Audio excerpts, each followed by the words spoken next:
من استطاع منكم أن يؤثر الله في كل مقام فليفعل.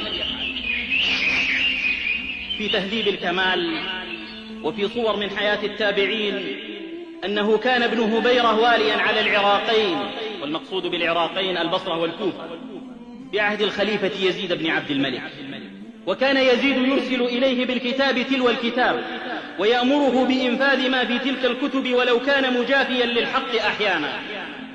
فدعا ابن هبيرة عالمين هما الحسن البصري وعامرا الشعبي يستفتيهما في ذلك هل له مخرج في دين الله أن ينفذ تلك الكتب؟ فأجاب الشعبي جوابا فيه ملاطفة ومسايرة والحسن ساكت.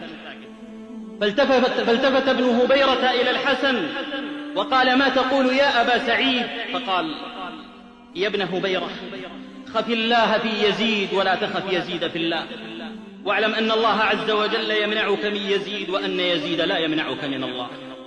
يا ابن هبيرة، إنه يوشك أن ينزل بك ملك غليظ شديد لا يعصي الله ما أمره، فيزيلك عن سريرك وينقلك من سعة قصرك إلى ضيق قبرك حيث لا تجد هناك يزيد، وإنما تجد عملك الذي خالفت فيه رب يزيد.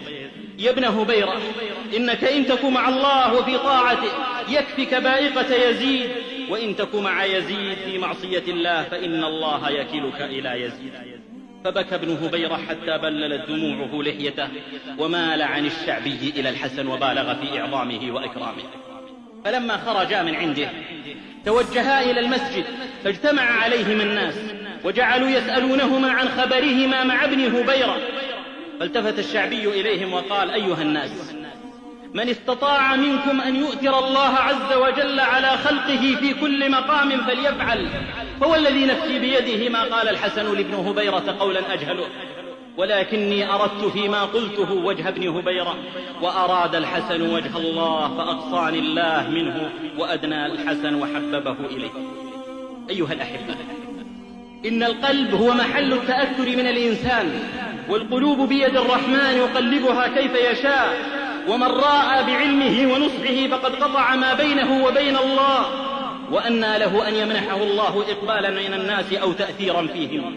لذا تراه إن تكلم لم يسمع، وإن عمل لم يحرك، ويظن أنه قد أحسن، ولكن كم من مسيء يرى أنه محسن، وجاهل يرى أنه عالم، وبخيل يرى أنه كريم، وأحمق يرى أنه عاقل، وظالم يرى أنه مظلوم، وآكل للحرام يرى أنه متورع، وفاسق يعتقد أنه عدل، وطالب علم للدنيا يرى أنه لله، والأجل قصير والأمل طويل والمرد إلى الله، ولا يحيق المكر السيء إلا بأهله من آثر الله.